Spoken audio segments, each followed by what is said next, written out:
بسم اللہ الرحمن الرحیم. السلام علیکم viewers. Your friend G M is here to share something about life with you. تو میں آپ سے آج ایک جو ہے نا وہ بڑی اہم بات شیئر کرنے جا رہا ہوں. ہمارے جو معاشرے کے اندر جو ایک تفریق، ایک تفاوت جو ہے وہ پائی جاتی ہے، ایک احساس محرومی جو ایک طبقہ کے اندر پائی جاتی ہے ہمارے گھروں کے اندر، ہمارے اداروں کے اندر، تو اس کا شکار ہونے والے جو ہیں وہ خواتین ہوتی ہیں. ایک ہی وطن سے جنم لینے والے بہن بھائی، ان کے ساتھ یکساں سلوک جو ہے وہ گھر کے اندر نہیں کیا جاتا. تو دیکھیں کہ والدین جو ہیں وہ اپنی بچیوں کے ساتھ جو ہے نا وہ مساوات اور یکساں جو سلوک ہے وہ نہیں کرتے.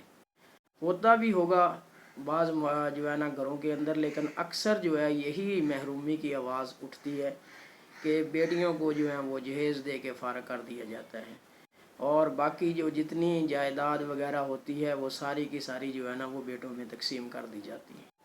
تو پھر جو بیٹیاں ہیں ان کو جو ہے وہ ایجوکیشن حاصل کرنے کے وہ مواقع نہیں دیے جاتے جو بیٹوں کو دیے جاتے ہیں. تو معاشرے کے اندر جو ایک مقام جو ہے بطور انسان بیٹیوں کو ملنا چاہیے وہ بھی نہیں دیا جاتا، اور نہ ان کے ساتھ وہ حسن سلوک کیا جاتا ہے، وہ پیار کی باتیں کی جاتی ہیں جو لوگ جو ہیں وہ اپنے بیٹوں کے ساتھ کرتے ہیں. تو اس طرح کی بہت سی جو ہے نا زیادتیاں جو کہہ لیں کہ وہ ہوتی رہتی ہیں اس طبقے کے ساتھ. تو گو کہ آپ اس سے متفق تو نہیں ہوں گے، لیکن اس کی بہت سی مثالیں آج کل کے ڈراموں کے اندر، فلمز کے اندر، ہمارے ادب کے اندر جو ہے نا وہ پائی جاتی ہیں، جس میں عورت جو ہے وہ مختلف قسم کی جو ہے نا وہ زیادتیوں کا نشانہ بنتی ہے. تو ہمارے ہاں دیکھنے ریپ کیسز کے اندر بھی یہ معاملہ ہے. تو یہاں بھی جو ہے نا وہ موقع ملتا ہے تو عورت کا جو ہے نا وہ استحصال کیا جاتا ہے. تو ہمارے نبی کریم صلی اللہ علیہ وآلہ وسلم نے آج سے 1400 سال پہلے ہمارے سامنے جو ہے نا اپنی بیٹی کی جو ہے نا وہ عزت و تکریم کر کے لوگوں کو بتایا تھا کہ بیٹیوں کے ساتھ ایسے آپ نے پیش آنا ہے. تو اگر بیٹا جو ہے وہ نعمت ہے تو بیٹی جو ہے وہ رحمت ہے. تو اللہ تبارک و تعالیٰ نے بھی قرآن مجید کے اندر جو ہے نا وہ بیٹی کو جائیداد کا جو ہے نا حقدار مقرر کیا ہے، حصے دار مقرر کیا ہے. تو لیکن ہمارے معاشرے کے اندر ایسا کیوں ہے کہ اس کو کہا جاتا ہے کہ اب تم پرائی ہو گئی ہو، اب تمہارا اس پہ کوئی حق نہیں رہا، ہم نے آپ کو جہیز دے دی ہے، یہ کر دیا وہ کر دیا.